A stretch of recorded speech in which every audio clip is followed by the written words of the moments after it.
This video is meant for educational purposes only and does not discriminate against any community. But okubaluleke nakho konke is that mina angiphukile.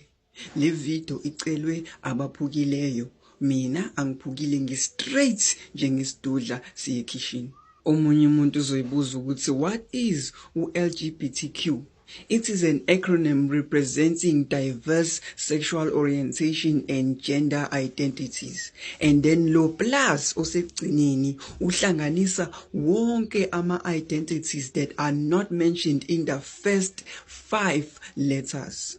Mina nawe, let's break down wonke lama letters khona so understanda kahle ngoba maningi ayaconfuse and labantu kumele sibazi kahle yabo ngeimendlela zabo ngamaligi abo. Asiqale.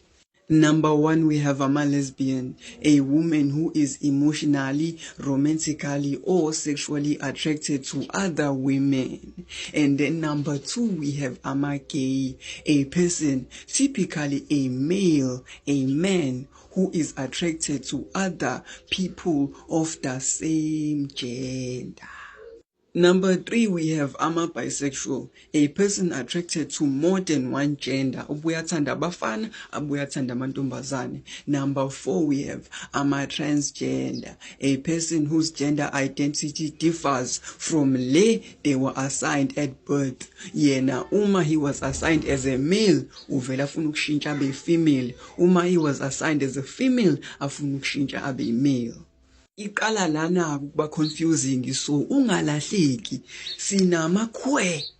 Amakhwe yilaba abathi bona bama non heterosexually and futhi bama non cisgender identities. Amakhwe lawo bese siba nama-questioning.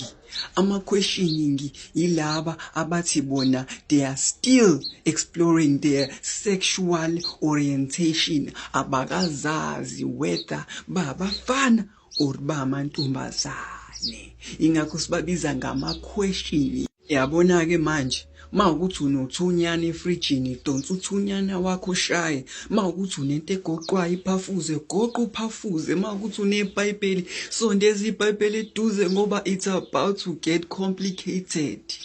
Yabona ke ila khona kudingakala inhlonipho khona umuntu umbize ngama degree yakhe, umbize ngeimendlela zakhe. Ekuqaleni sinama asexual, okwesibili sinama pansexual. Zihlukile lezi zinto lezi zo2.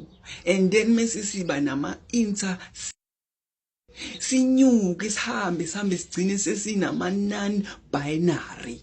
Mase siba nama gender queer. Yes. Mase lidlula kuma gender queer siya kuma two spirits. Yes. Mase sivala ngama demisexual. Ungalenzi iphutha lokuba mixa up, umuntu kumele umbize ngendlela yakhe.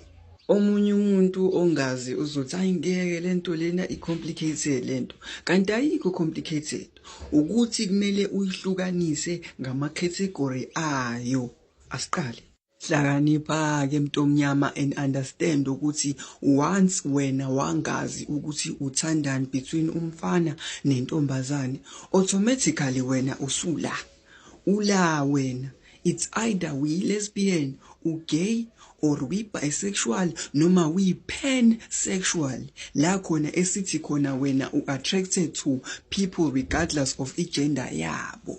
Or uyithola wena we asexual. La khona where you experience little to no sexual attraction for umuntu. Or we demisexual. La khona wena uthi only feels sexual attraction after a deep bond nomuntu uze ube sexually attracted to yena masusuzizwa ukuthi usuwakhe ibond naye. We demisexual lapho. The minute uyibuza wena ukuthi ngiyini mina, it's over. It's over ngoba manje phela wena shuthi you feel ukuthi umfana kodwa ngathi ngaphakathi uyintombazane, or uyintombazane kodwa ngathi ngaphakathi wazalwa umfana. Azi ukuthi wena ukule category le whereby it's either we cisgender. La khona wena sithi your gender identity matches your assigned at birth. Yes. uyilento le owaziyo ukuthi wazalwa kuyona. Or kungenzeka ukuthi wena uyi-transgender, la khona sithi your gender identity is different from your assigned at birth. Usho ukuthi wena indlela owazalwa ngayo awuzizwe ngathi uyiyona, yabo. Or kungenzeka ukuthi wena uyi-non-binary, la khona sithi khona doesn't identify strictly as male or female. Kusho ukuthi nje wena nje uyanqaba ukuthi wena umuntu wesilisa and uyanqaba ukuthi futhi umuntu wesifazane. Nabaka bethu ngithina-ke lapha, hayi le ayikho complicated. La usukuzazi ukuthi hayi mina ngiyimale or mina ngiyifemale. Akukho kudlula lokho, ayikho incazelo engadlula leyo. Kuneyindlela zokuthi ubize umuntu who is in the rainbow community. Awuvele usukele umuntu oyi-rainbow umbize isinoma kanjani. Kunendlela yokuthi ubahloniphe. Mina I am a male, kuwes kakhulu ngoba ngiyindoda yomZulu mina. So uma ungibiza kumele uthi he noma uthi him, anginankinga ngoba vele ikona engikona. And abanye abantu besifazane bayazazi ukuthi bangabantu besifazane, so uma ebizwa she expects ukuthi kuzothiwa she noma kuthiwa he. Kodwa when it comes to i-rainbow community, when it comes to abaphukileyo, kumele ube more specific. Ungavele usukumbiza isinoma kanjani. It's either uthi they noma uthi them. Uday noma udem uyamthuka mase uthi wena uyi-he noma uthi uyi-she. Kumele uthi they or them. Or ma uthi ufuna ukutayela, ufuna ukumbiza ngendlela efancy, mhlambe umbongele, umbiza ngoze noma umbiza ngoze. So uday no them, I tried to uze no ze, I tried to explain ebantwini about your community. So next time when they address you, bazobe sebazi ukuthi mele bakubize kanjani, bazobe sebeyazi i-category yakho, and so bazokwazi ukuthi bakuhloniphe bakunike indawo yakho.